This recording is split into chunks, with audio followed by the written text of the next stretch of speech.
Hi all, Brandon here, and today we're going to look at something that is both potentially useless as well as something that could bring a lot of joy and happiness to your work life. So, where am I talking about?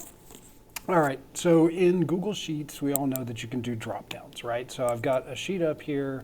I start typing the @ symbol and I type drop downs. Now, normally we use this for things like status of a project, priority, high, medium, or low, or something like that. And it's really easy that you can color code and assign it. But I'll be honest, sometimes you want to use an emoji. There are very few things that have brought more joy to the work environment than the emoji hieroglyphics or combining that with GIFs. They're just very efficient in terms of expressing where you truly feel about something. So, can you use those in drop downs? You absolutely can, although it's not baked in. So I'll show you how to do it. So here we are. Let's say that I want to use, I just start typing I use the @ symbol and start typing emoji. That comes up, and we'll do T-Rex, because I think T-Rex are funny, right? So if I find the T-Rex emoji here, I've got the drop down. All I have to do is go over and replace the text with a T-Rex.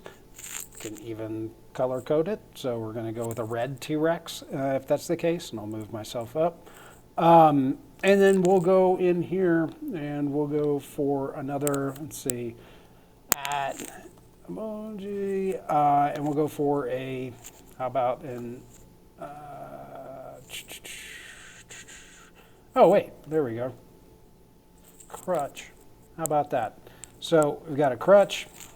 We'll come in here and we will replace that text with a crutch, and we'll make that one yellow. So obviously I'm joking here. You can use any number of emoji, but if it's rating stars, if it's any other image that best represents kind of where it is on that drop down, you absolutely can do it. It's not baked into the tool itself, but if you just use another cell, type up the emoji, and then cut and paste that there, it'll work. So if I come in here and click done, and I go back, we've got red T-Rex and we've got the yellow crutch. All right, hope that helps.